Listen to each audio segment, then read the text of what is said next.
நான் நான் நான் நான் படிச்சேன், நான் சம்பாதிச்சேன், நான் காப்பாற்றினேன், நான் தான் வீடு கட்டினேன், நான் தான் உதவி செஞ்சேன். நான் உதவி செய்யலனா அவர் என்ன ஆறது?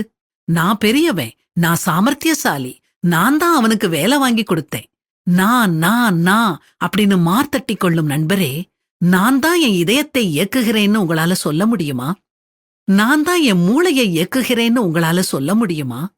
நான் தான் என் 2 கிட்னியையும் இயக்குகிறேன்னு உங்களால சொல்ல முடியுமா? நான் தான் என் வயிற்றில் சாப்பிட்ட உணவிலிருந்து சத்துக்களை தனியா பிரிச்சு ரத்தத்துல கலக்கிறேன்னு உங்களால சொல்ல முடியுமா? நான் தான் காலையில சூரியனை வரவழைக்கிறேன், மாலையில அஸ்தமனமாக்குகிறேன் அப்படின்னு சொல்வீங்களா?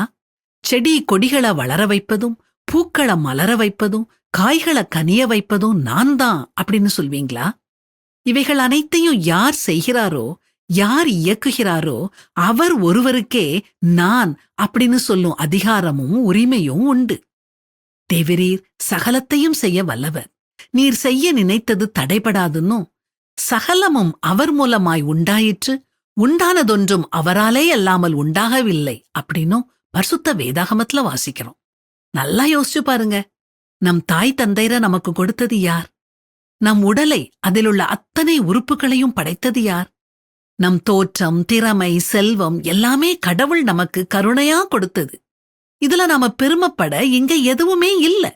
அப்படி இருக்க நான் அப்படின்னு சொல்றதுல அர்த்தமே இல்லையே.